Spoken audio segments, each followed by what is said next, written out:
Pastor Reginaldo Ribeiro. Querida igreja, com alegria na minha alma, vos cumprimento na paz do Senhor. Amém. Aproveitando os irmãos em pé, vamos abrir um texto sagrado onde a minha Bíblia está aberta. Capítulo 12 do segundo livro do profeta Samuel. Capítulo 12, segundo Samuel, capítulo 12.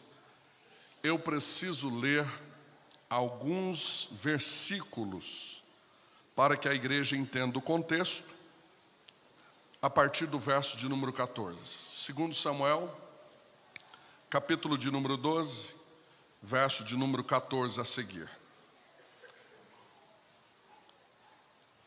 Glória a Deus. Segundo Samuel, capítulo 12, verso 14 a seguir. Os que encontraram por bondade, queira dizer um amém?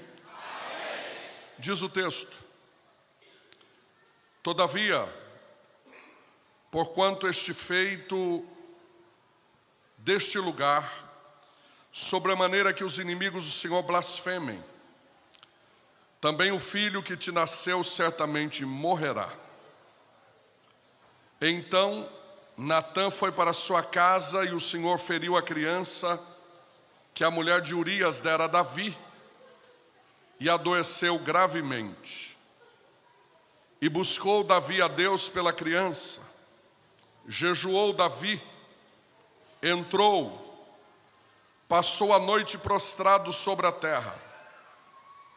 Então os anciãos da sua casa se levantaram e foram ter com ele, para o levantar da terra. Porém ele não quis, e não comeu pão com eles. E sucedeu que ao sétimo dia morreu a criança. Que dia que morreu? E temiam os servos de Davi dizer-lhe que a criança estava morta, porque dizia: eis que sendo a criança ainda viva lhe falávamos, porém não dava ouvidos à nossa voz. Como, pois, lhe diremos que a criança está morta? Porque mais mal lhe afligiria. Viu, porém, Davi que os seus servos falavam baixo. E entendeu Davi que a criança estava morta. Pelo que disse Davi aos seus servos: está morta a criança? E eles disseram: está. Então Davi se levantou da terra, se lavou, se ungiu, mudou de vestes, entrou na casa do Senhor e fez o quê? Então foi à sua casa, pediu pão, lhe puseram pão e ele comeu. E disseram os seus servos: o que é isto que tu fizestes? Pela criança viva jejuastes, chorastes, porém depois que a criança morreu, tu levantastes e fostes comer pão.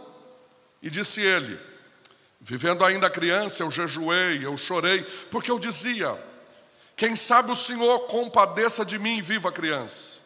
Porém agora que está morta, por que jejuaria eu? Poderei fazê-la voltar? Eu irei a ela, porém ela nunca mais voltará para mim. Versículo 24 é o último que eu quero ler. Então consolou Davi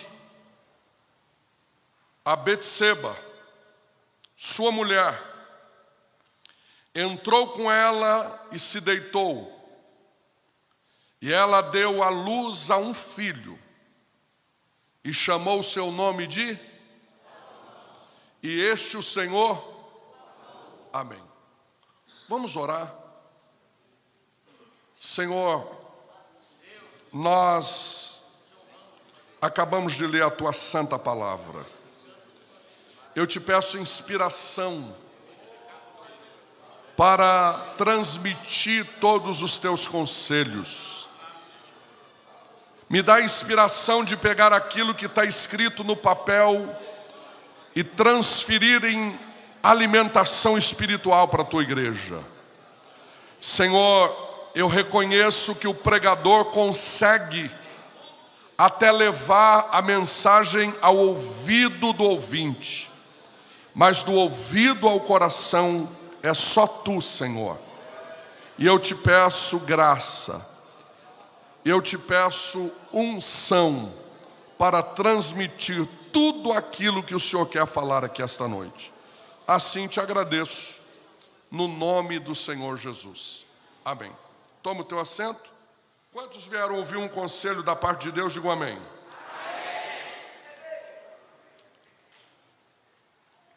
A temática de vocês, o que ressaltou ao meu coração foi evangelho. Ide, pregai o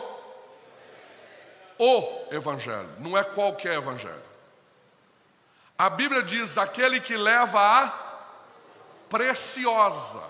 Então tem um tanto de palavra, mas é o que leva a preciosa. Eu quero tirar desse texto, da temática de vocês, só essa palavra evangelho, porque está me assustando o evangelho que está sendo pregado.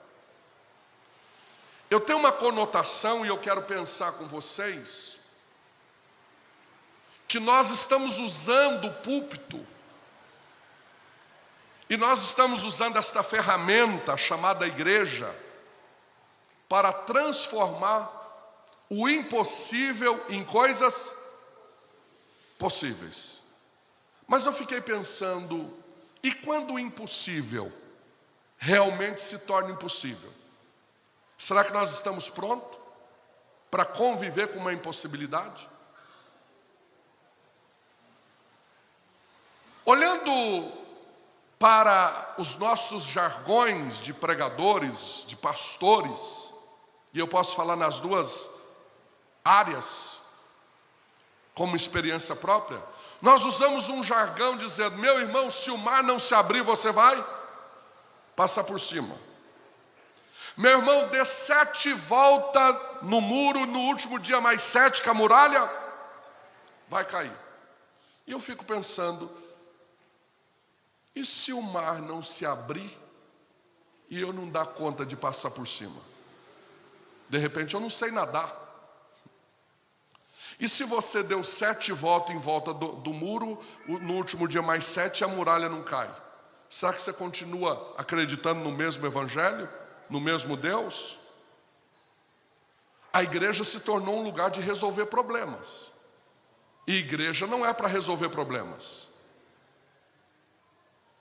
Tem alguém entendendo até aqui? Eu fiquei olhando na Bíblia e descobri um homem mais crente do que eu, que ouviu o não de Deus e continuou crente. A Bíblia diz em Deuteronômio, no capítulo de número 3, do versículo 23 ao 26, que Moisés avistou a terra, 40 anos andando para entrar nela, 40 anos acreditando nessa terra, mas o dia que ele avista e tem o desejo de entrar nesta terra, sabe o que Deus fala para ele? Não. Mas Senhor, e aí Deus fala, não me fale mais nesse, é não e acabou. Trocando em miúdo, é impossível você entrar nessa terra, Moisés. Moisés era mais crente do que eu, não sei você. E ele conviveu com o impossível e continuou crente. A Bíblia diz na segunda carta que Paulo escreve à igreja de Corinto, no capítulo 12, versículos 7, 8 e o 9, que tem um homem mais crente do que eu, por nome de Paulo. Quem aqui já ouviu falar? Esse Paulo, ele é o construtor da coluna doutrinária. Este Paulo, ele foi escolhido por Deus. Este Paulo tinha tanta unção que quando não dava para ele fazer uma visita, ele mandava os seus aventais, seu lenço e resolvia o problema. Mas a Bíblia diz que ele agora está enfrentando um espinho na carne. E ele ora por 3 vezes para Deus arrancar esse espinho. E sabe o que Deus fala para ele? Não. Parece que eu estou vendo ele dizer assim, eu vou viver com esse problema, Deus, e Deus dizendo, vai, mas a minha graça te basta. Eu vou viver com essa adversidade? Vai, mas a minha graça te basta. Eu vou viver com essa crise? Vai, mas a minha graça te basta, Paulo. Porque o meu poder se aperfeiçoa nas suas fraquezas. Então eu mostrei para vocês no Antigo e no Novo Testamento, alguém mais crente do que eu, que conviveram com uma impossibilidade. Antes de entrar no texto que a gente leu, como é uma escola bíblica, eu preciso dividir isso com vocês. Eu quero fazer 3 perguntas e vocês vão responder para vocês mesmos. A primeira: o que gera mais fé? Alguém desempregado e experimentar o cuidado de Deus toda manhã, todos os dias, a provisão de Deus chegar lá, sabe aquele negócio? Não vai acontecer, e de repente acontece. A porta se abre quando você menos espera, o milagre chega e você vê o cuidado de Deus. Quem já experimentou assim? Parece que vem no conta-gota, mas não falta. Experimentando o cuidado de Deus. Aí quando você está com essa porta fechada, é crente, irmão. Pede até a chave para o pastor para fazer hora extra. Vem de madrugada orar. Está humilde. Está dizendo: pastor, conta comigo. Irmão, carpe uma data por 150 conto. De noite já traz o 15. Não é meu, é do Senhor. Rapaz, está dizimista fiel. O homem na prova está uma bênção. Irmão, nunca chega às 19h30, porque o culto começa às 19h30, ele é obreiro. Ele chega 10 para as 19. 18h50 ele está aqui. Meu Deus, pastor, está precisando de alguma coisa? Aí de repente, Deus abre uma porta. Tem alguém aí? Vocês não ficam olhando em mim com essa cara não, senão eu vou achar que Deus já está me usando aqui. Aí Deus abre uma porta numa multinacional.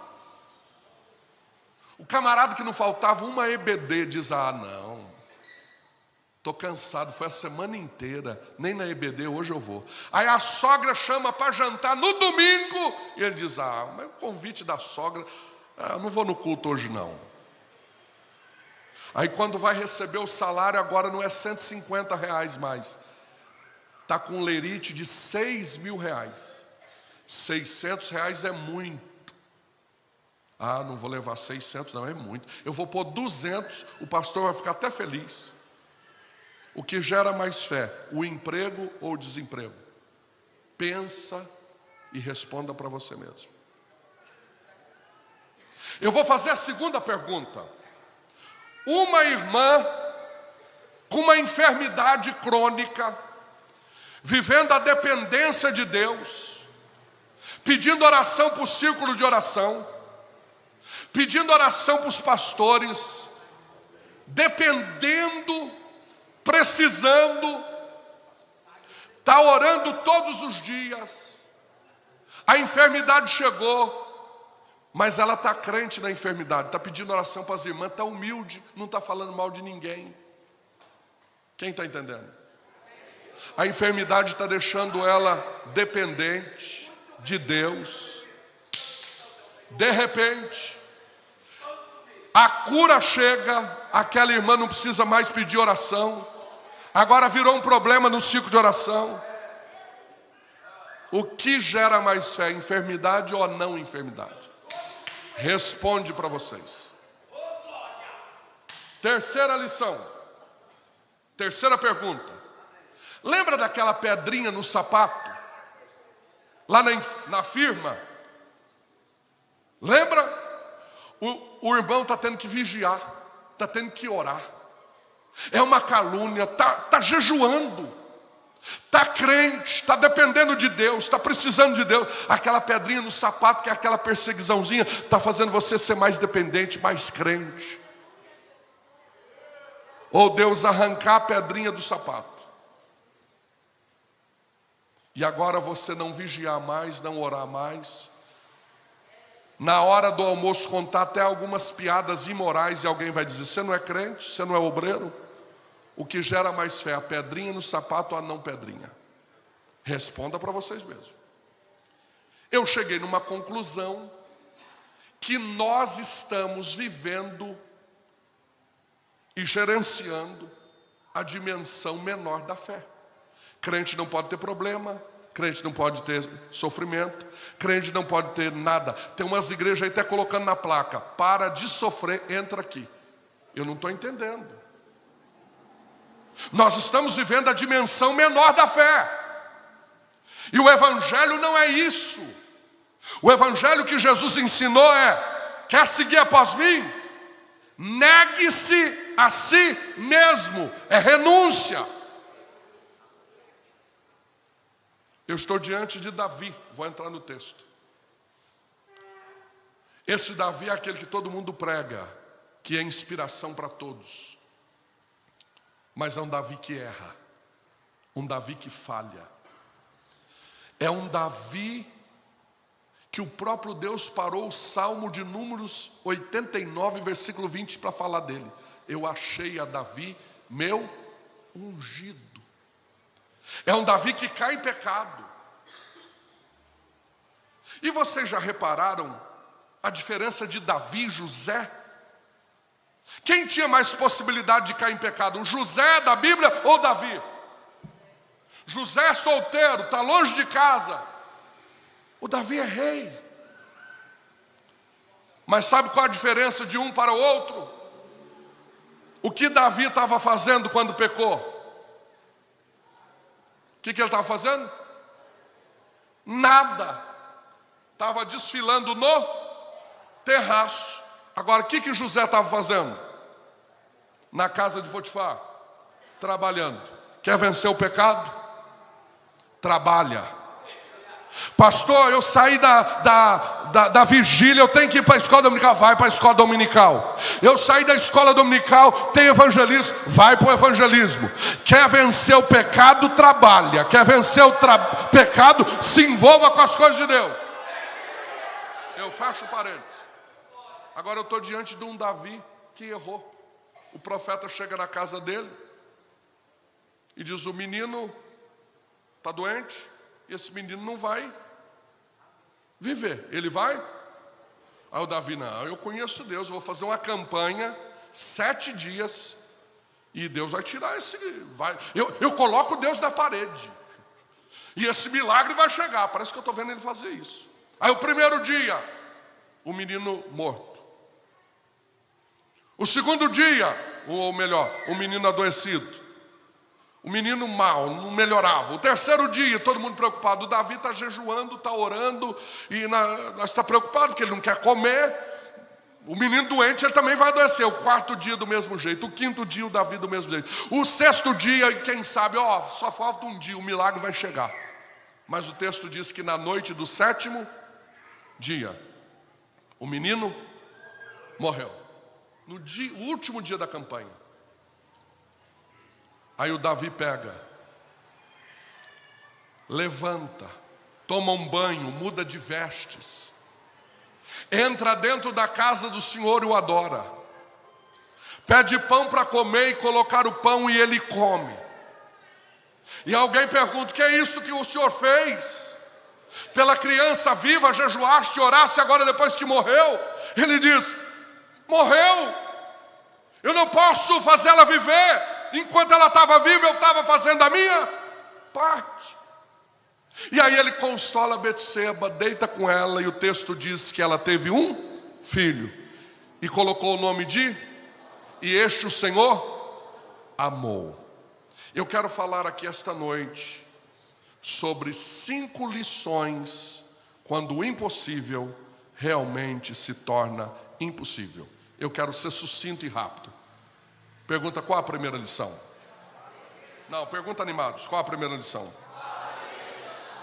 A primeira lição, quando o impossível realmente se torna impossível, vamos aprender com Davi, é que Davi encara a realidade. O problema nosso é que nós não estamos encarando a realidade. Nós estamos mascarando a realidade.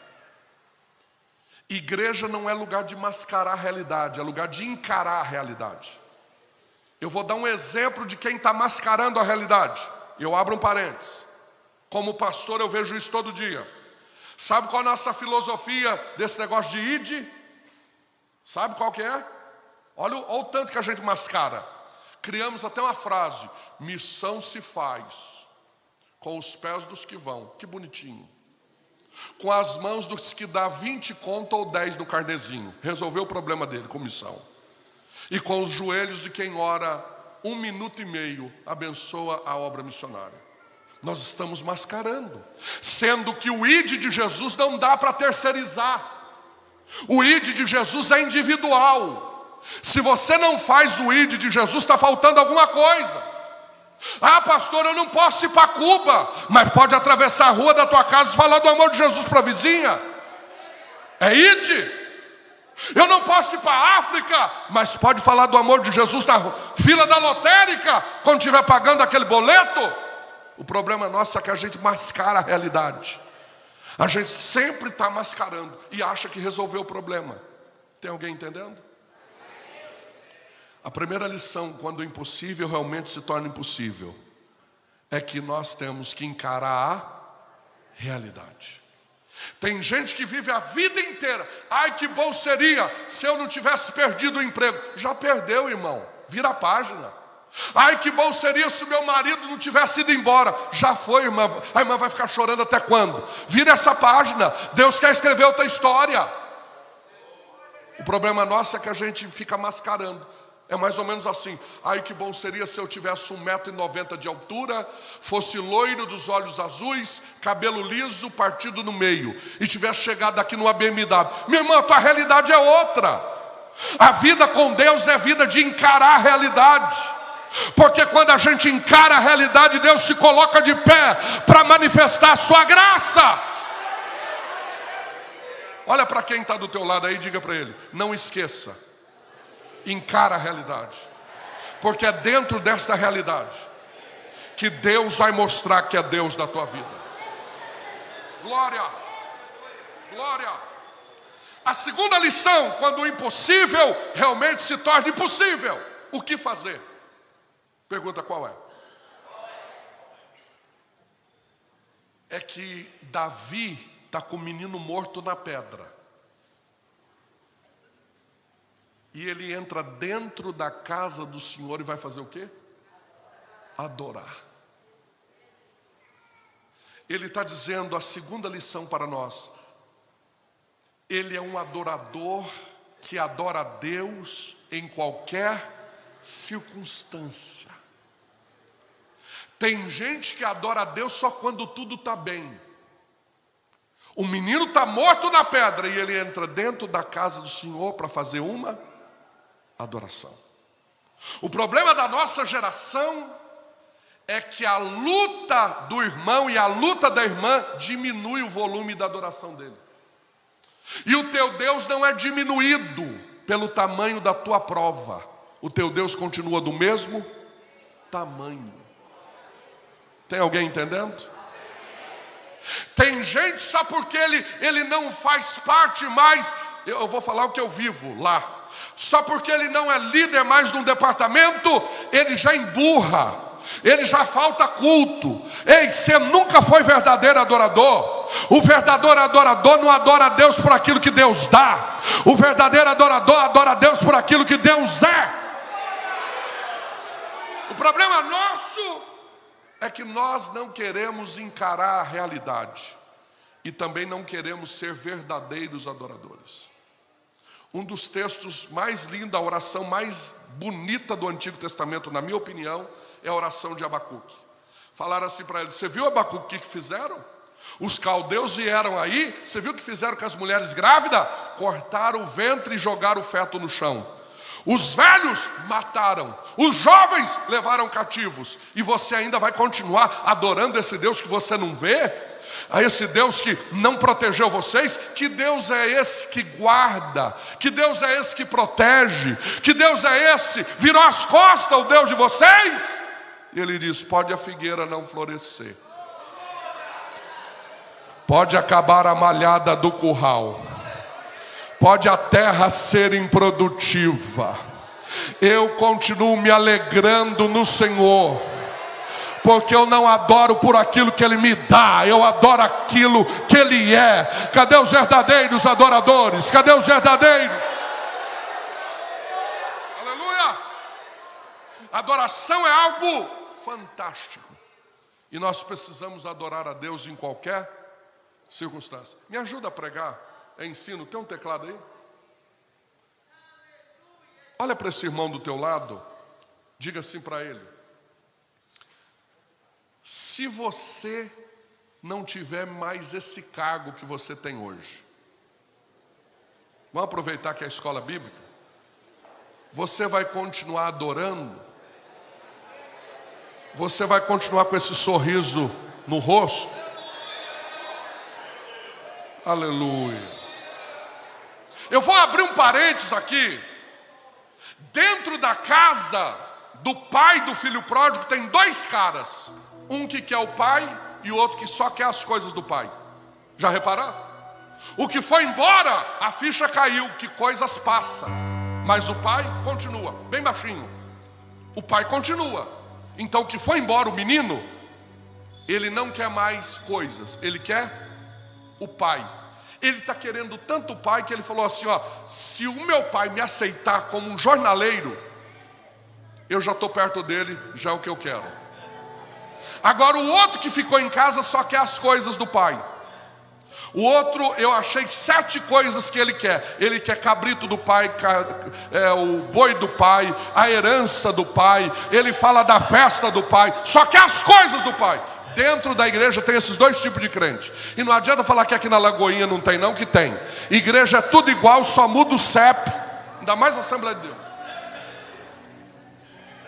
Pergunta, quem são eles? Não, animados, quem são eles?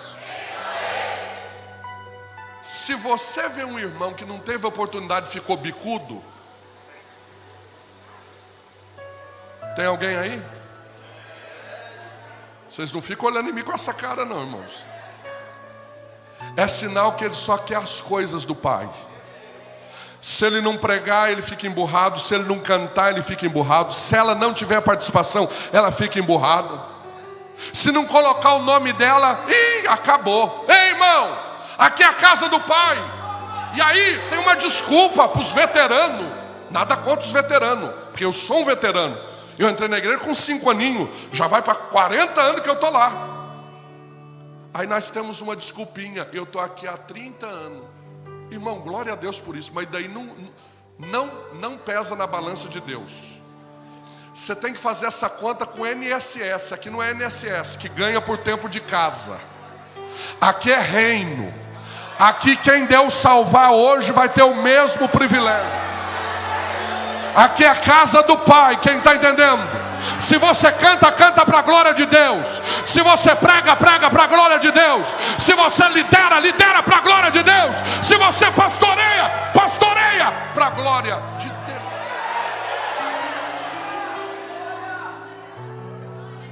Quando o impossível realmente se torna impossível, o que fazer? Primeiro, encarar realidade. Segundo, adorar a Deus em qualquer. Terceira lição. O texto diz que ele entrou na casa dele e comeu pão. Pastor, isso é a lição, como diz lá na minha terra, que é o sul de Minas. Sou nascido lá. Estou há 20 anos em São Paulo, mas sou do sul de Minas.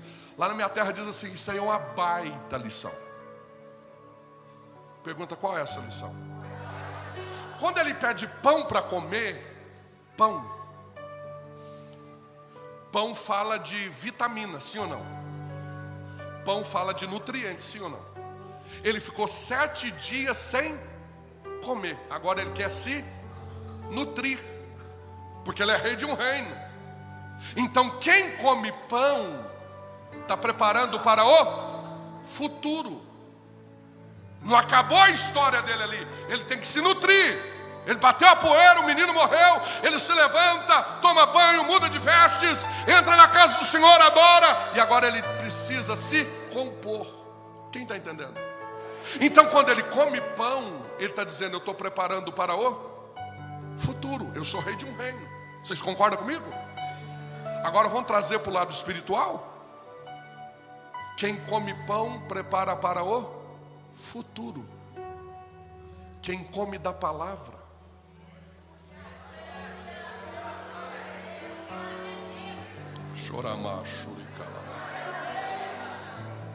Hoje você está comendo pão aqui, preparando para o futuro. Ninguém sabe onde Deus vai te levar amanhã.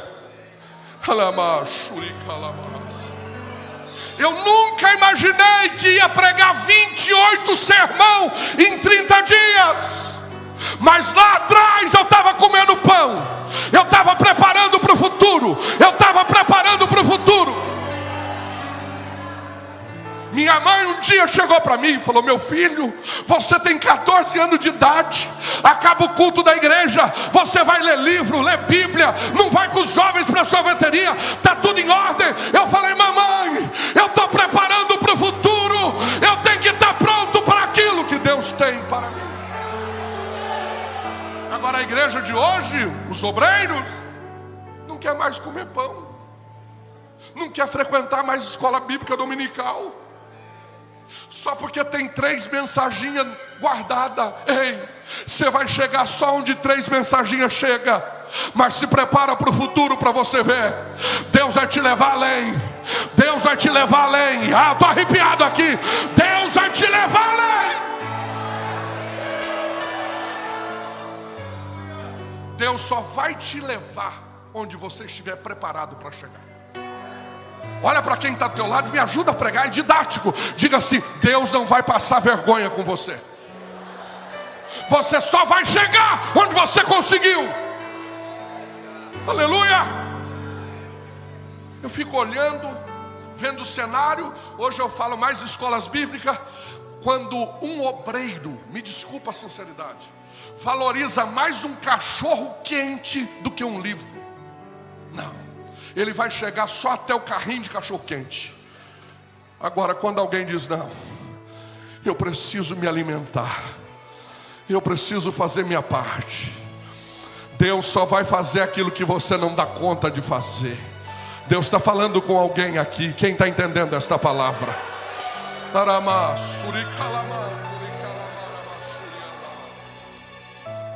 Ele come pão e prepara para o futuro. O problema da geração de hoje, pergunta qual é? É que tem 2 tipos de pão sendo entregue nos altares. Quantos tipos? Eu vou falar o primeiro. O primeiro é aquele pão feito no micro-ondas. É aquela mensagem, pastor Gama, que o pastor diz para o obreiro: você que vai pregar hoje. Ai, o que eu prego? Em 3 minutos ele quer ter macarronada. Ai, meu Deus. Ai, o ceguinho de Jericó, será que a igreja lembra? Eu curei ele tem 3 meses. Só se eu pregar de novo. É mensagem feita em 3 minutos, feita no micro-ondas. Não preparou, não pediu a Deus discernimento. Eu amo esse silêncio, continua. Quem cala consente. Deus está falando. É aquelas mensagens que eu preciso tomar cuidado. Pergunta por quê?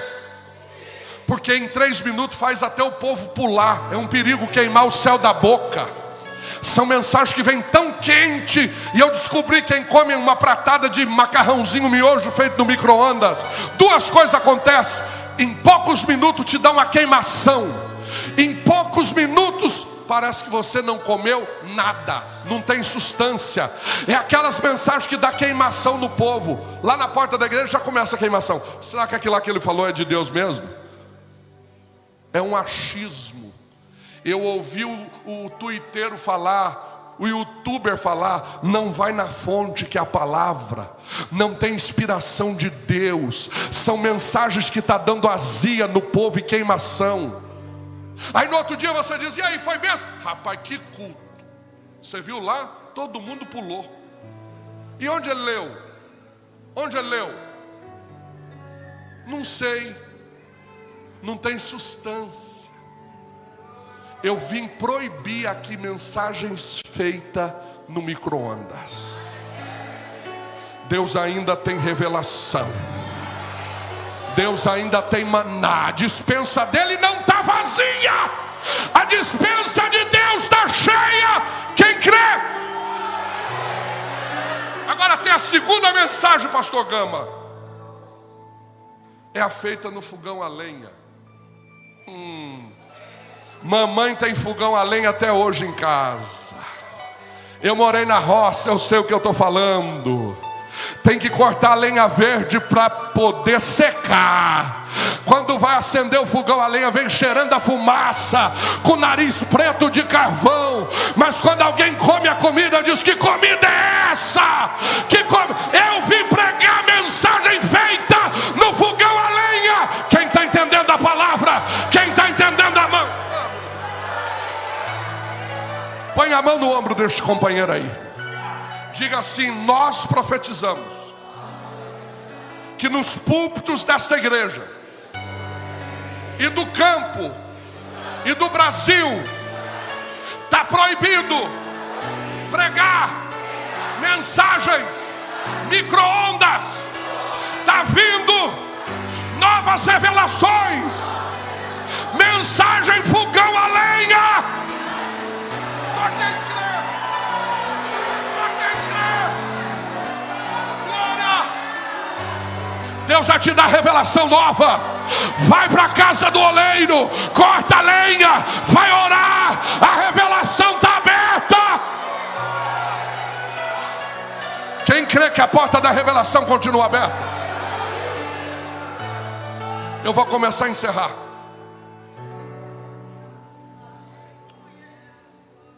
Quando o impossível realmente se torna possível, o que fazer? Primeiro, encarar realidade. Segundo, adorar a Deus em qualquer. Terceiro, pede pão para comer, porque você vai preparar para o futuro. Em quarto lugar, a Bíblia diz que Davi consolou Betseba. O menino dele morreu, sim ou não? Ele está sofrendo, sim ou não? Mas sabe o que ele está fazendo? Achando alguém sofrendo mais do que ele. No ministério, você sempre vai encontrar alguém sofrendo mais do que você. Eu estou pregando para o crente mais provado aqui. Não chega a uns 10% de um atendimento que eu fiz agora antes de vir para cá, de um pastor nosso, de uma congregação, desesperado, pedindo uma vaga na clínica nossa de recuperação. Que o pessoal do PCC pegou ele, filho de uma irmã, e disse: olha, se vocês não pôr ele numa clínica agora, amanhã, antes do sol nascer, nós vamos findar. Vamos zerar o RG dele. Vamos matar ele. A mãe desesperada. Na vida sempre vai existir alguém sofrendo mais do que você. O Davi consolou Betseba. Eu vim te dizer que esta dor não é para te matar. É para te transformar num agente do consolo de Deus. O Davi aprendeu com a dor. O Davi disse: essa dor não vai me diminuir. Eu vou me levantar. E ele consegue consolar alguém. Eu estou arrepiado aqui. Esta crise está te transformando num agente do consolo de Deus na terra. Eu repito, esta crise está te transformando num agente do consolo de Deus na terra. Eu vou falar a terceira vez. Esta crise está te transformando num agente do consolo de Deus na terra.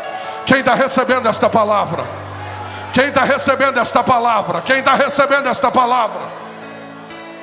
A igreja em pé.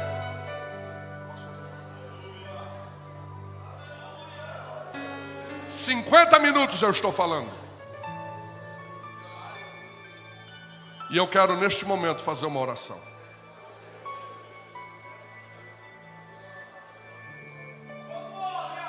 A quinta? Será que o povo quer ouvir a quinta? Pastor quer a quinta lição. Deixa para outro dia, né, irmãos?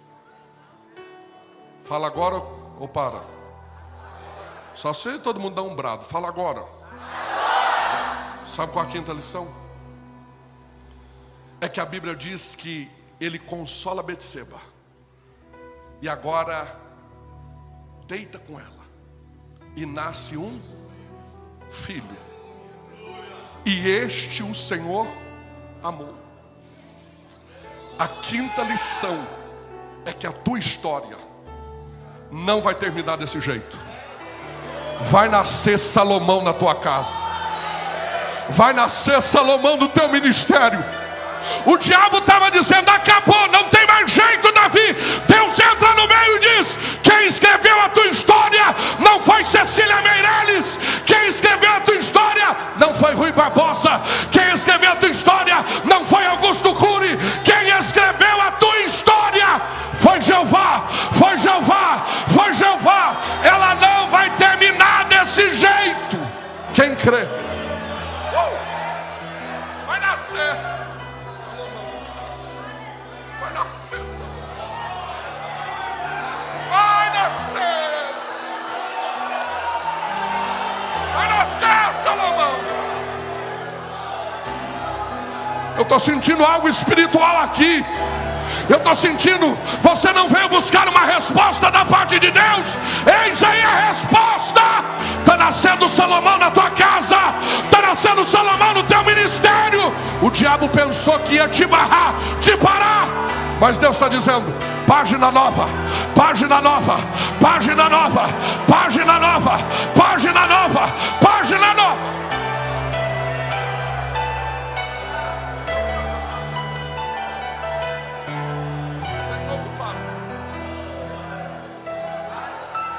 Aleluia.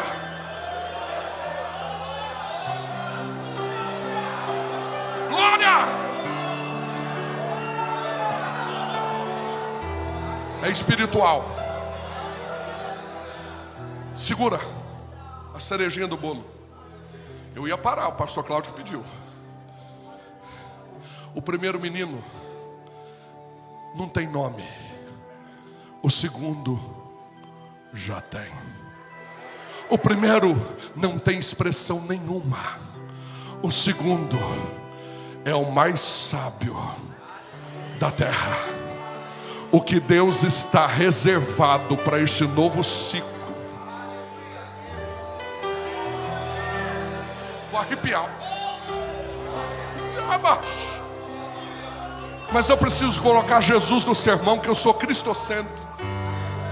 O menino nasceu. Repita comigo: Salomão nasceu. Diga: 1000 anos de história passou. Aí Jesus agora vem chegando num vilarejo que eu tive lá por 4 vezes, Jericó. E tem um cego lá. E alguém buzina no ouvido do cego. Está passando um homem chamado Jesus aqui e ele pode resolver esse teu problema. Qual o nome dele? Jesus. O ceguinho é cego, mas não é burro. Ele diz assim: se eu chamar Jesus vai aparecer 5, 6. Um nome muito comum da época. Eu vou chamar ele de Maravilhoso, Conselheiro, Deus Forte, Pai da Eternidade, Príncipe da Paz. Não posso. Só quem lê o cânon sagrado que vai entender Isaías 9:6. Aí ele diz: eu vou chamar ele de Emanuel. Também não posso. Só quem entende o hebraísmo que vai entender que é Deus conosco. Eu vou chamar ele de filho da irmã Maria. Também não posso diminuir o lar e o ventre materno que colocou nesta terra. Vou chamar ele de filho do carpinteiro. Não quero tocar na profissão do pai dele. Aí ele diz: eu vou chamar pela história de um homem. Filho de Davi. Filho de Davi. Tenha misericórdia de mim. Olha o que ele está dizendo: misericórdia. Vamos dividir no meio.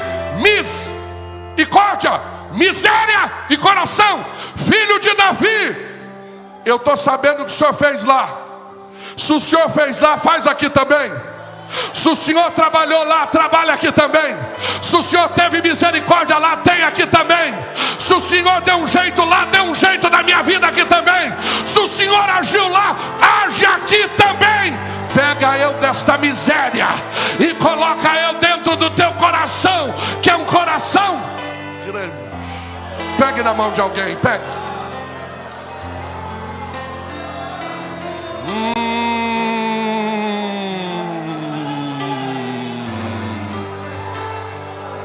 A tua história não vai terminar desse jeito. Vai nascer Salomão, é espiritual, quem está entendendo? A tua história não vai terminar desse jeito. Vai nascer Salomão na tua casa. Vai nascer Salomão no teu ministério.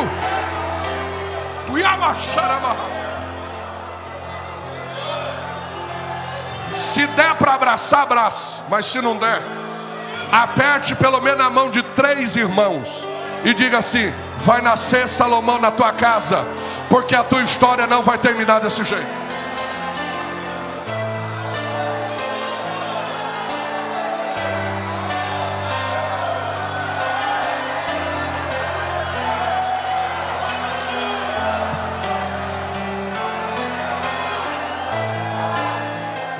Queridos, vamos receber uma vez mais entre nós, pastor Cláudio Gama. Quantos? Não. Irmãos, a paz do Senhor.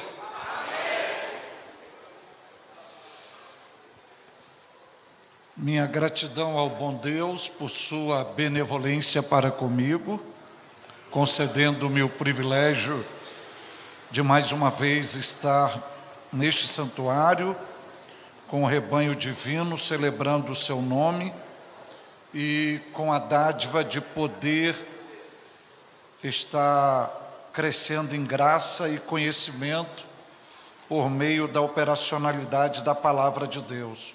Abra sua Bíblia por bondade, a epístola do apóstolo Paulo aos Romanos. A epístola de Paulo aos Romanos, capítulo de número 1.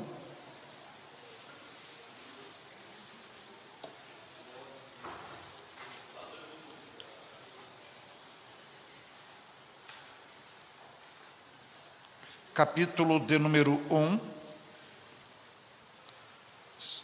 Se você achou a epístola de Paulo aos Romanos, capítulo 1, diga graças a Deus. Agora vá no versículo de número 1. Romanos, a epístola de Paulo, capítulo 1, versículo 1. Veja se está exatamente escrito assim na sua Bíblia.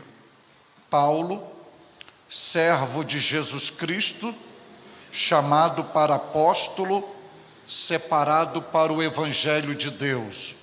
Amém? Amém. Vamos dizer todos juntos, diga comigo. Paulo, servo de Jesus Cristo, chamado para apóstolo, separado para o Evangelho de Deus. Agora, numa uníssona voz, em forma de coral, todos juntos. Paulo,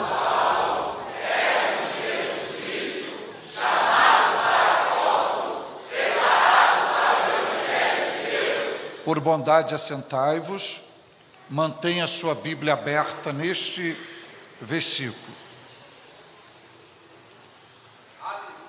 Veja que o versículo de número 1, já na sua epígrafe bíblica, vem anunciando que é o prefácio e saudação.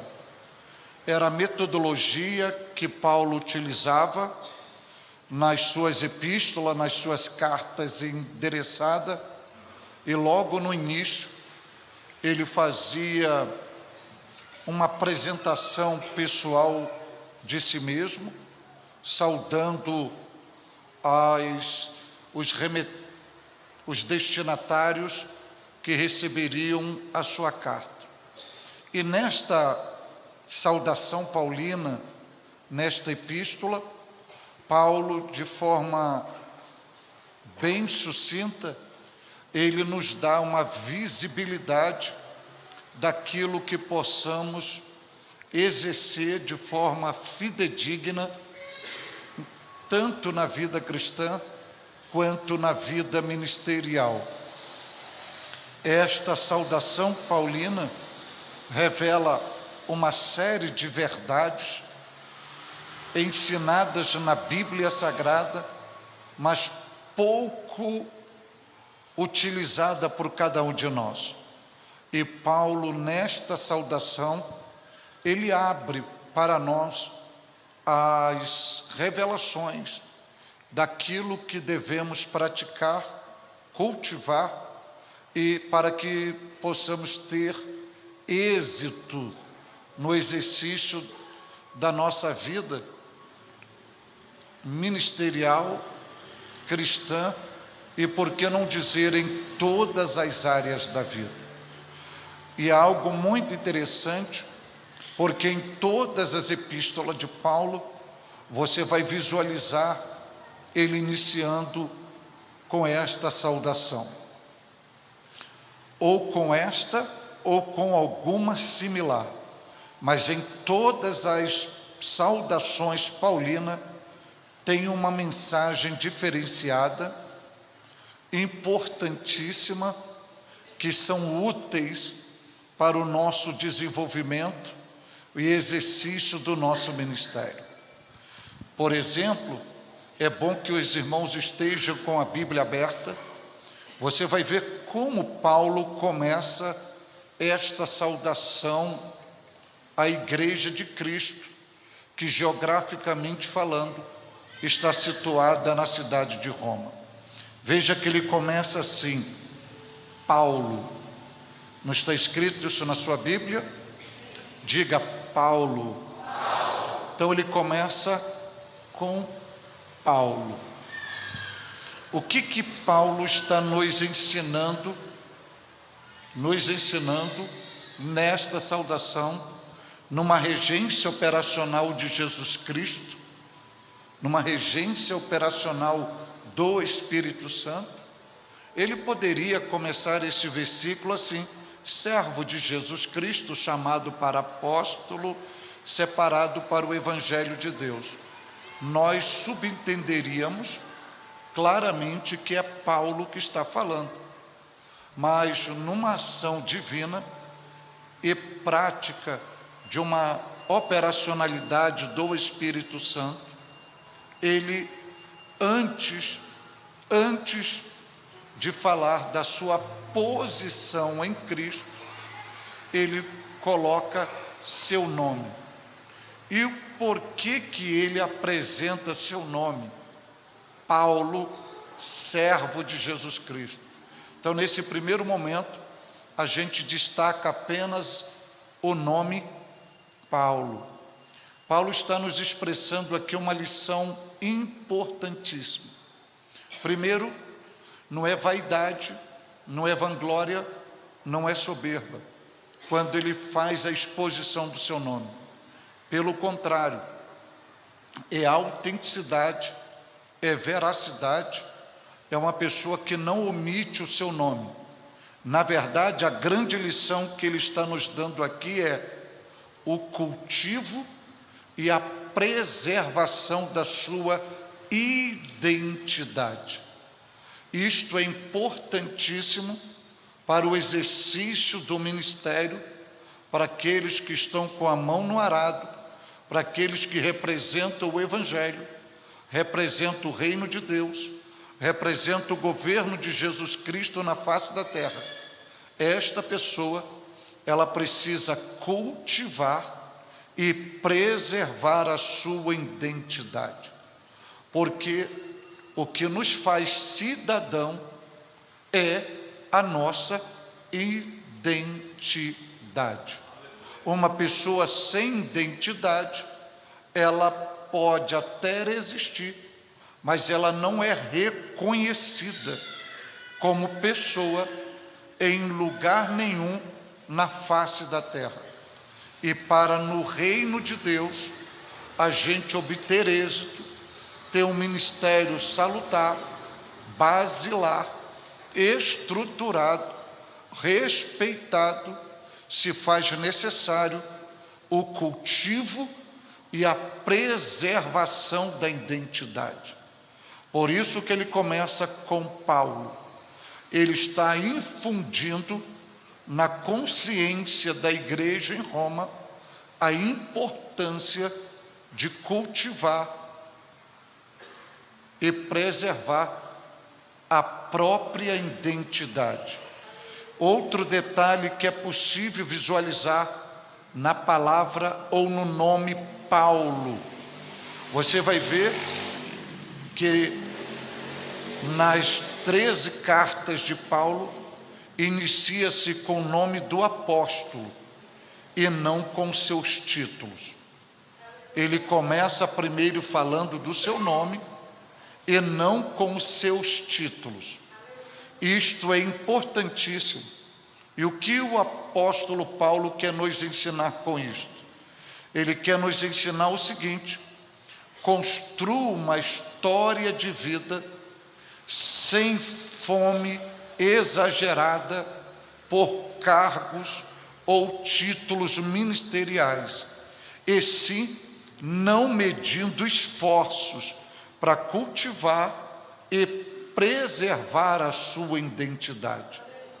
Ou seja, Paulo vem desconstruir todo o movimento odierno, onde se buscam ênfase nos títulos, nos cargos, nas posições, ainda que a identidade esteja na lama, o nome esteja depreciado.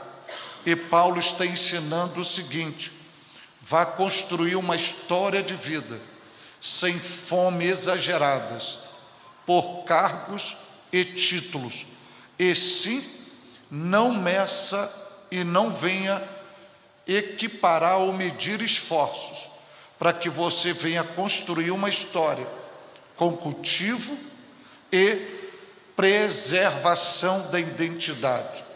Paulo está ensinando que o valor da vida cristã, o valor da vida ministerial, não está nos títulos. O valor da vida cristã e da vida ministerial está na sua identidade. O que vai te dar credibilidade, o que vai te dar moral, o que vai te dar respeito, não são os seus títulos, e sim a sua identidade. Vale salientar e lembrar aos irmãos que uma identidade, ou a identidade da pessoa, na Bíblia Sagrada, está conectada ao seu caráter. Todos os nomes na Bíblia Sagrada dados estão conectados ao caráter, à natureza e à personalidade da pessoa. A sua identidade revela a essência do seu caráter. Pelo seu nome já vão saber se você é uma pessoa saudável ou não, de bom relacionamento ou não, de caráter ou não, de bom testemunho ou não. Você não precisa nem estar presente, mas ao citar o seu nome, já tem o perfil do seu caráter, porque o teu nome, a tua identidade, revela a essência da sua natureza e do seu caráter. Isto significa dizer que não adianta se promover em cima dos seus títulos adquiridos se você possui um caráter corrompido, porque os teus títulos jamais irão corrigir o teu caráter. Ou seja, não se garanta, não se esconda, não se autopromova em cima dos seus títulos se você tem caráter corrompido. A qualidade do seu caráter irá definir ao longo da história o tipo de fruto que você colherá na sua caminhada. Isso significa dizer que a colheita dos nossos frutos são proporcionais à qualidade do nosso caráter. Ou seja, se o teu caráter for mau, não espere colher frutos saudáveis.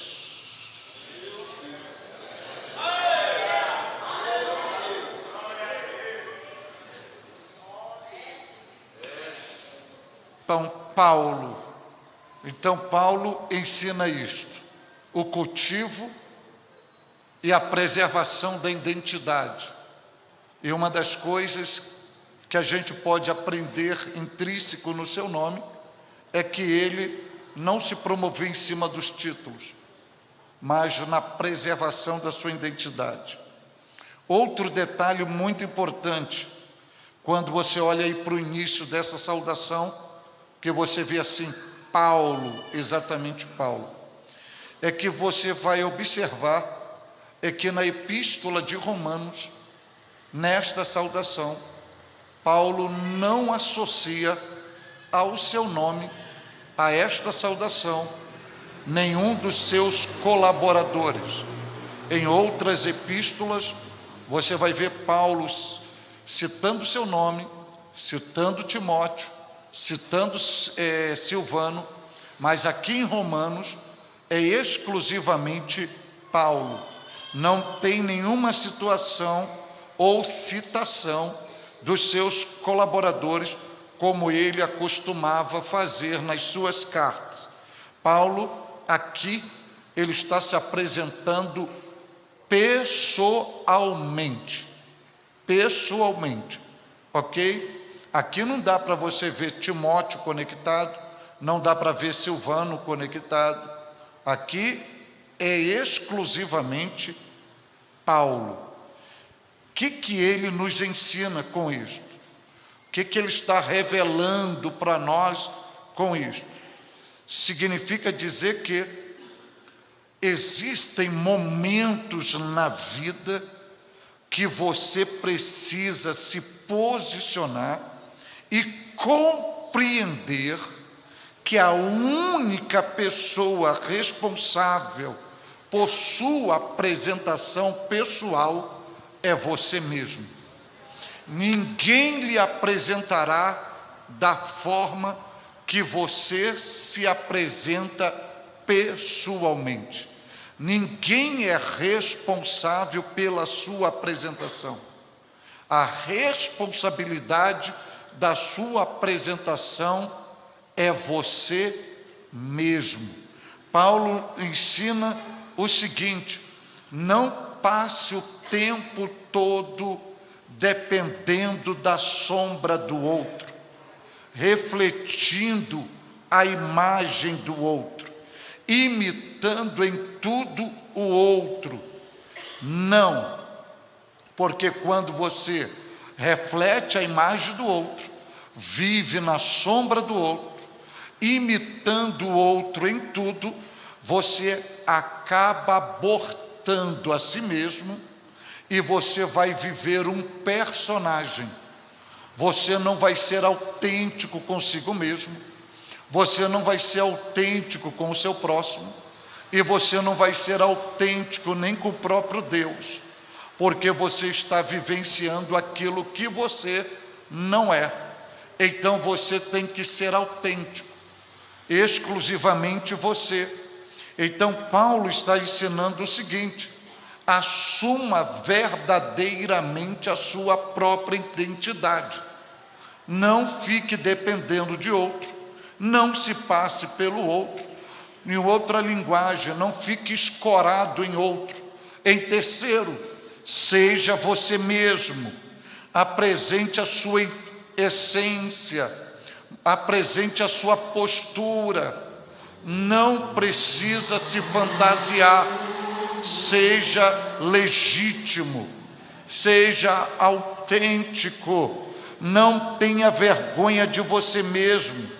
Ou outras palavras, ele está dizendo: Paulo, não se apresente de qualquer maneira, honre a sua apresentação, honre seu nome, não dependa de terceiro, assuma a sua responsabilidade, assuma a sua postura, se apresente com zelo, se apresente com educação, se apresente com boa aparência, se apresente com graça, se apresente com respeito e sempre honrando o nome que você carrega.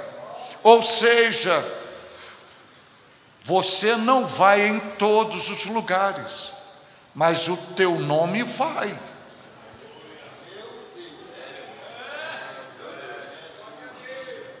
Então, se você não honrar, não zelar pelo teu nome, então você pode estar em um lugar e o teu nome está sendo retalhado em outro lugar. Mas se você tem postura, se você tem representatividade, se você zela pelo teu nome, se você sabe se apresentar, se você sabe entrar, se você sabe sair, se você sabe honrar, se você sabe cuidar, se você sabe valorizar, o teu nome, mesmo que decidam ou queiram depreciá-lo, vai ter alguém que vai defender o teu nome, dizendo: eu conheço, eu sei, não é isso que vocês estão dizendo. Ou seja, tenha postura, assuma seu posicionamento, não fique escondido em terceiros, na sombra do outro, na linguagem popular, exponha a sua face. Não seja omisso, assuma quem você é.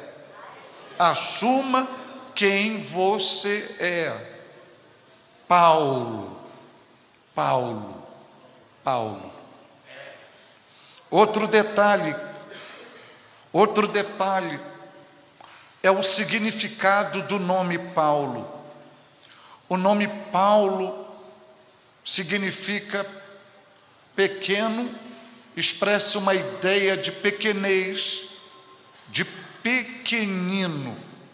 Então, quando Paulo começa a epístola, não há nenhum tipo de soberba, porque na prática ele está dizendo e se apresentando assim: o pequeno servo de Jesus Cristo. O pequeno servo de Jesus Cristo. Então isso vai nos ensinar que a importância de cada um de nós reconhecermos a nossa pequenez e construir uma história de vida em humildade. Se Paulo, que é Paulo, entra pelo caminho da humildade e reconhece sua pequenez, o que não dizer de cada um de nós? Porque todo aquele que deseja obter êxito na obra de Deus precisa reconhecer a sua pequenez, precisa reconhecer a sua fragilidade e precisa reconhecer a sua limitação. No reino de Deus, precisamos reconhecer que nós não somos tão grande quanto pensamos, que não somos tão fortes quanto imaginamos e que superamos tudo. Não. No reino de Deus precisamos reconhecer a nossa pequenez, o quanto fracos somos e os nossos limites. Paulo diz isso no seu nome, Paulo. Sabe por quê? Porque o reino de Deus não dá prioridade a soberbos, a orgulhosos, a autossuficientes. Segundo a Bíblia, Deus resiste o soberbo. Deus não deixa nem se aproximar. O resistir, numa linguagem prática, e antropomórfica, é Deus estender a mão e o soberbo se aproximando, ele estender a mão e diz: não se aproxime, não quero nada contigo, não quero ouvir a tua voz, não tem comunhão, não tem relacionamento, não tem aproximação. Mas a humilde, ele diz que dá mais graça. A Bíblia não diz que dá graça, a Bíblia dá mais graça. Ou seja, aquilo que era do soberbo, ele soma com a quantidade que daria ao humilde e dá cada vez mais ao humilde. Porque o reino de Deus é um reino de humildade. Você vê isso na própria pessoa de Jesus, que sendo em forma de Deus, não teve usurpação de ser igual a Deus e se humilhou. O reino de Deus é um reino de humildes, de humildes. E além disso, você foi citado aqui com forma muito hábil pelo pastor Reginaldo Ribeiro, que é Coríntios 12, na segunda epístola, Jesus falando a Paulo que o poder de Deus não se aperfeiçoa na força, no forte. O poder de Deus se aperfeiçoa na fraqueza, no fraco, no frágil, no limitado, no pequeno.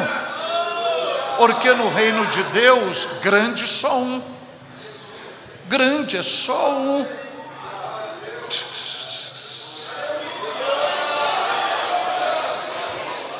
Isso vai nos ensinar que o reconhecimento da sua pequenez, além de demonstrar a sua humildade, vai mostrar a possibilidade do seu desejo de crescimento. Porque quem nasce grande é monstro. Agora, tudo que nasce pequeno tem possibilidade de crescer.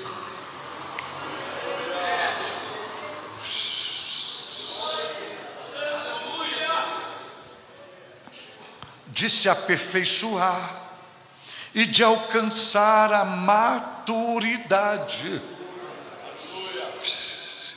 Hoje estamos nessa faixa etária, mas nascemos pequeno, passamos pelas fases da vida, a infância, adolescência, juventude, e para chegar à maturidade. Ninguém nasce grande, se nascer grande é monstro. E quando você reconhece que é pequeno, você está abrindo a possibilidade para o crescimento, para o aperfeiçoamento, para o novo, para novas lições, para nova aprendizagem. Porque quem se acha grande está abortando em si mesmo a possibilidade do crescimento. E você precisa saber que aquilo ou aquele que se sente grande demais não tem mais como crescer. Não tem mais como crescer, porque ele já se monstrificou em si mesmo. Agora, o crescimento é para os pequenos, para os humildes, para aquele que entende que diariamente ele está no processo de aprendizagem e de aperfeiçoamento. Ora, nós não somos melhores do que Jesus. Jesus, para nascer no mundo dos homens, não nasceu grande, nasceu pequeno. Olha, o primeiro homem, Deus gerou grande, fez loucura, acabou ferindo o Todo-Poderoso. Aí Deus muda o método e gera o grande pequeno. fez o pequeno grande, pecou. Aí ele pega o grande e gera pequeno para restaurar a santidade, a comunhão. E isso vai ser ensinado em Lucas 2:52, que diz: e Jesus crescia. É um processo, é um desenvolvimento, é um avanço. Crescia em sabedoria, em estatura e em graça diante de Deus e dos homens.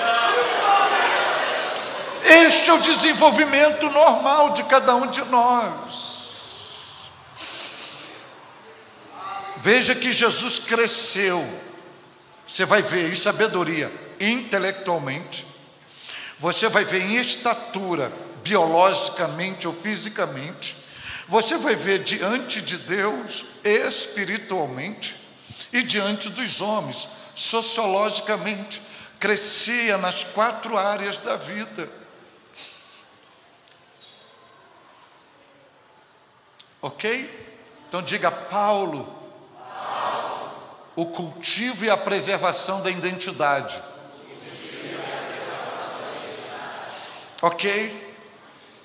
Agora continue lendo a saudação. Continue lendo a saudação.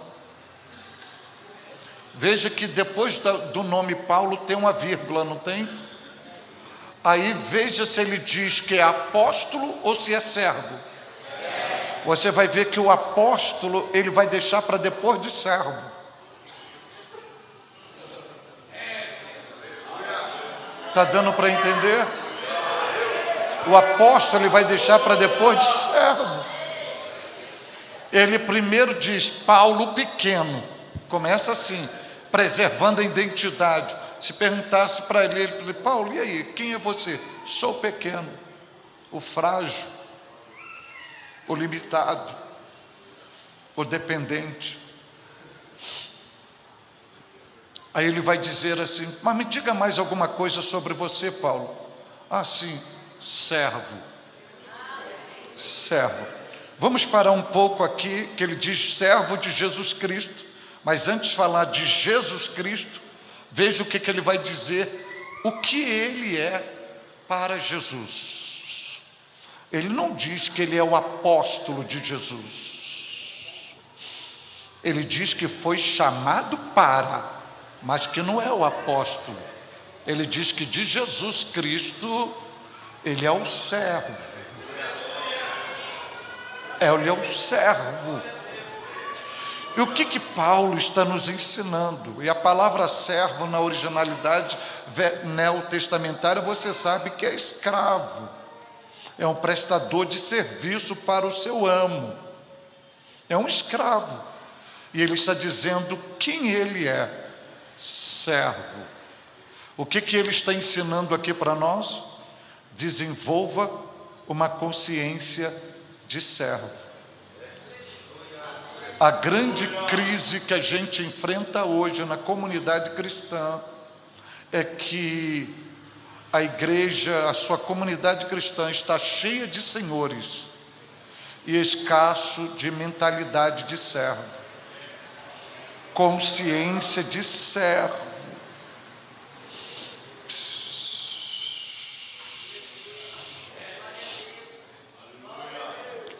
E preciso lembrar aos senhores o seguinte: a única vaga de senhor no reino está ocupada.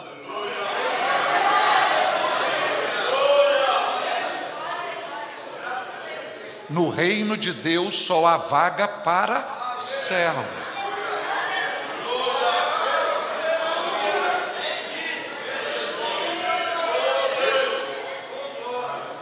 E para passar a eternidade com ele, não basta ser servo, porque tem o servo mau e negligente que enterra talento.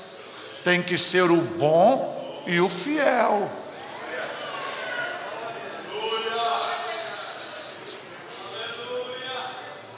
Está dando para entender?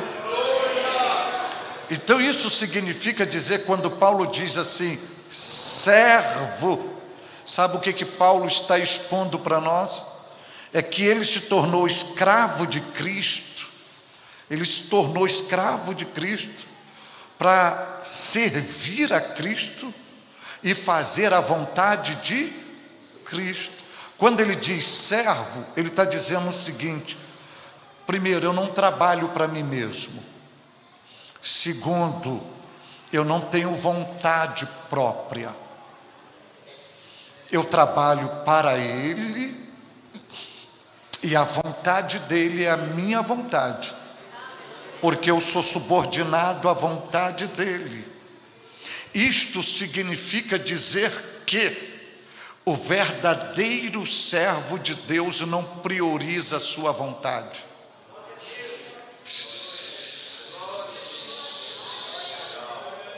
E uma das piores coisas aqui, o pastor Reginaldo Ribeiro disse que pior do que o nosso inimigo é aquele que anda com a gente que não tem a nossa visão. Aí eu vou acrescentar: e pior do que o nosso inimigo são aqueles que nos chamam de irmão, que são cheios de vontades. Se a vontade dele não for satisfeita, um demôniozinho aflora. E no reino de Deus, o verdadeiro servo não tem vontade própria. A vontade dele não é priorizada, porque no reino de Deus o verdadeiro servo não prioriza seus sentimentos pessoais, porque a vontade, o maior prazer dele é satisfazer a vontade do seu Senhor. E outra coisa, o próprio Jesus nos deu um modelo de servidão, porque Jesus, que tinha a prerrogativa de impor a sua própria vontade, Jesus abre os lábios para dizer: a minha comida, a minha bebida é fazer a vontade daquele que me enviou.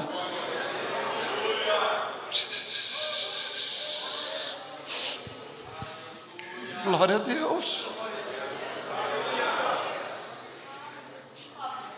Isto vai nos ensinar o seguinte: além disso, o verdadeiro servo é aquele que se deixa guiar pela vontade divina, porque o verdadeiro servo não vai aonde quer, ele vai onde o seu Senhor manda. O verdadeiro servo não faz o que quer, ele faz o que o Senhor dele determina.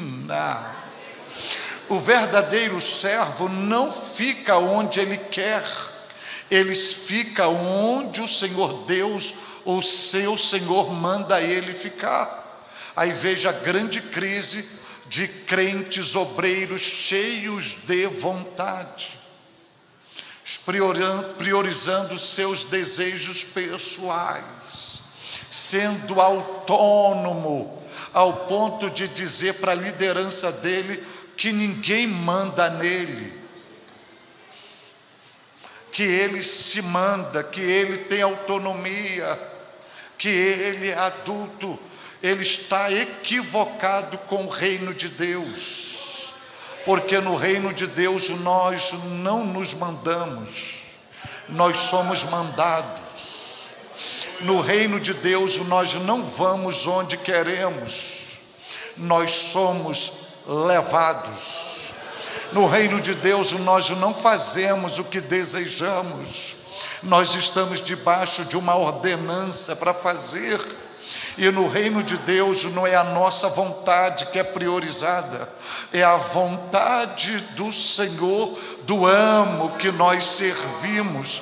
E no reino de Deus, como servo, você acha que você está trabalhando para a igreja, você está trabalhando para crente, você está fazendo alguma coisa para outra, para terceiro, não.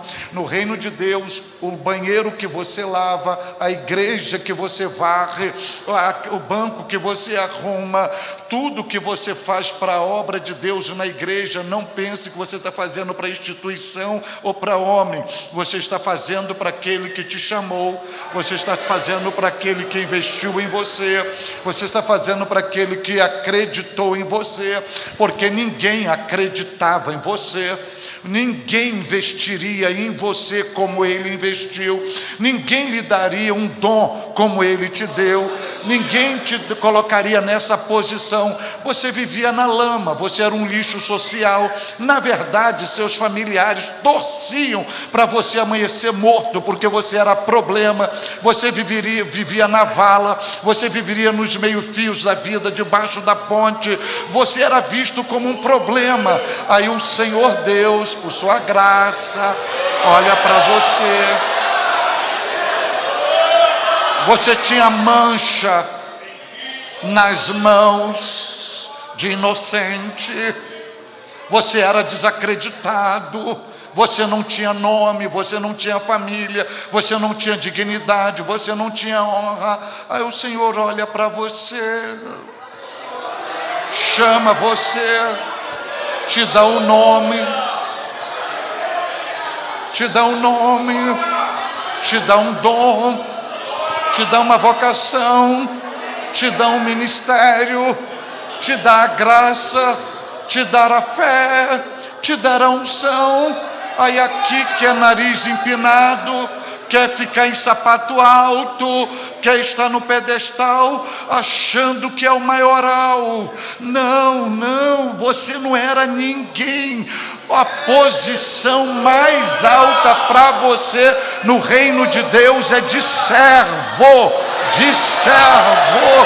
E o lugar mais alto que você possa chegar não é no trono é só na eternidade, mas aqui o lugar mais alto é nos pés de Jesus, que é o lugar do servo, reconhecendo sua pequenez, reconhecendo sua fragilidade, reconhecendo a sua submissão, reconhecendo sua dependência, reconhecendo os seus limites. Você não trabalha para você, você trabalha para Ele. Você não trabalha para satisfazer você, você trabalha para satisfazê-lo. Ai daquele que diz: eu não vou cantar hoje porque eu estou com raiva. Aí eu não vou pregar porque eu não quero pregar. O dom não é teu, a vocação não é tua.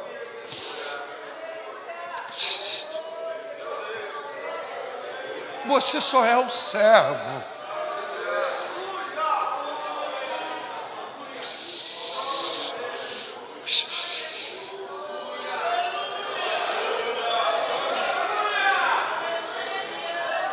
Você só é o servo.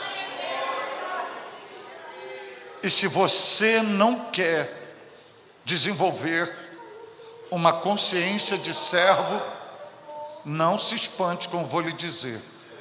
Você está totalmente equivocado se você diz que você serve a Jesus, porque você não serve.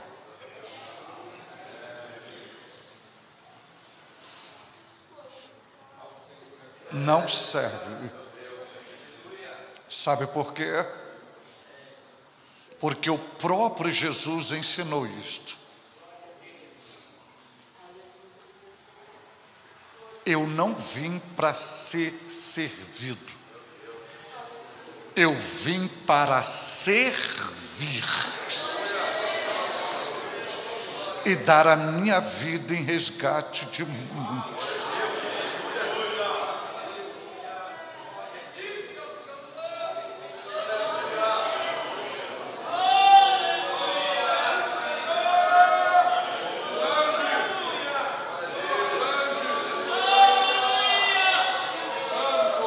Eu vou encerrar mostrando que ser servo é honroso e Deus lhe proporciona honra. Lembra quando Maria Madalena quebrou o alabastro e com seus joelhos, eu digo com seus cabelos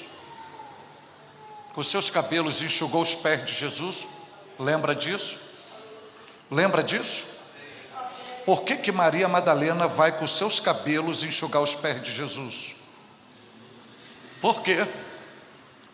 Porque Jesus, em um momento, ele teve a sensibilidade, a humanidade, a humildade, a servidão de pegar a toalha e lavar os pés dos discípulos. Só pode receber honra quem tem consciência de servo, porque quem não tem consciência de servo é deuses, se sente um Deus, e reino de Deus não é para deuses, é para servo. Que hoje o bendito Senhor, via o Espírito Santo, possa gerar em nós uma mentalidade de servo, e que a gente possa abrir os lábios na frente do espelho e responder para nós mesmos: Paulo, servo; Cláudio, servo; João, servo; Maria, serva; Edson, servo; Antônio, servo. Que o Espírito Santo gere isso dentro de nós.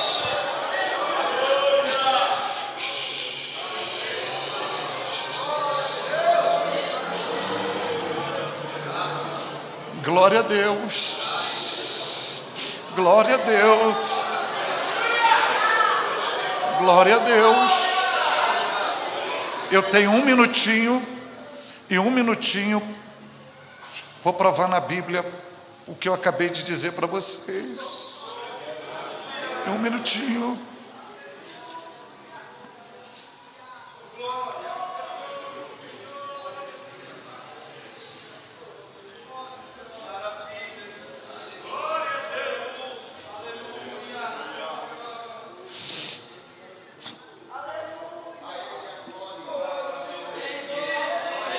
Eu disse para você que se você não tem uma mentalidade de servo, você está equivocado em dizer que serve a Jesus, não disse? E eu vou um pouco mais além. E você ainda corre o risco de estar enganando a si mesmo e de não passar a eternidade com Ele. Sabe por quê? Abra sua Bíblia aí em Apocalipse 22, 4. Digo 22, 3. 22, 3. Está aí, ó. Ali nunca mais haverá maldição contra alguém. Nela estará o trono de Deus e o Cordeiro. E os seus. Quem entra no gozo do Senhor não são os senhores. Servo bom e fiel. Servo bom e fiel. Que Deus, nesta escola bíblica, levante uma nova geração de servos. De servos. Que o Espírito Santo tenha liberdade de mover-se entre nós a partir de agora. Glória a Deus. Glória a Deus. Glória a Deus. Glória a Deus. Onde estão os servos desta igreja?